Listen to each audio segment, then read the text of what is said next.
This is SportsCenter with Elle Duncan and Kevin Nagandi. Good evening, Kevin. It is the end of an era. The Saints are looking for an hour-and-a-half press conference. He left no stone unturned. He emptied the tank, right? We bring in now our NFL insider, Diana Rossini, and our NFL analyst, Ryan Clark. I'm going to start here with Diana. What more can you tell us about the decision, the somewhat surprising decision, right, for Sean Payton to walk away?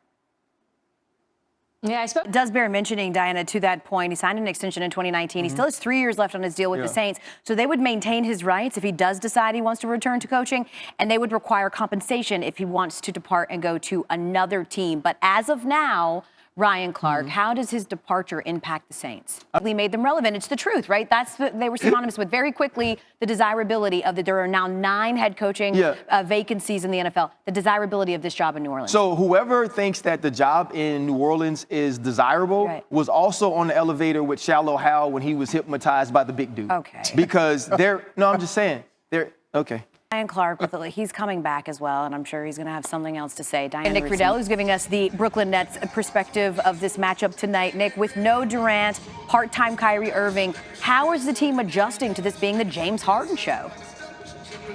That is the long-term outlook. Of course, tonight it will just be the James Harden show.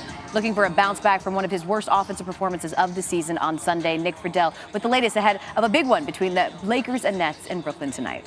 Let's bring back our Super Bowl champ, Ryan Clark, RC. We've illustrated it time and time again that so far the Rams have been owned of late by the Niners. Can you pinpoint a reason why? Absolutely. Flat out physicality. Right? Bludgeon your nose, bend your Angeles Rams. I love when we get division matchups in the playoffs. There's so much parity. I love rematches. We're getting one of those, not only in the NFC, but the AFC as well. Of course, I'm talking about what the Chiefs secondary need to do to slow down a guy. They couldn't slow down Gabriel Davis, right? So how do they do better against Jamar Chase? My mother calls it prayer.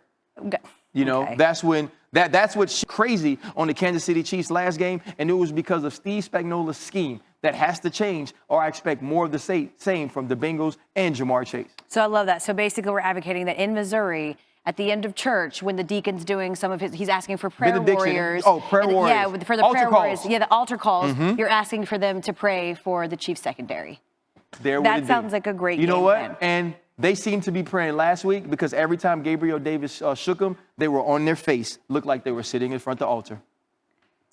Girls, by the way, side note. Oh, go ahead. Okay, yeah, no, go ahead. Barry Bonds, before the PEDs, was a Hall of Famer. Yes, 100%. Congratulations to David Ortiz, right, who was the only person that was inducted. I got to ask you this question. We'll take it to Twitter since we're getting out of here. There's one table at a restaurant in the Dominican Republic, and Papi and Pedro Martinez are both standing there. Who gets the table? Pedro. I think Pedro, too. We could be wrong. I'm sure you'll tell us about it. Here's basketball.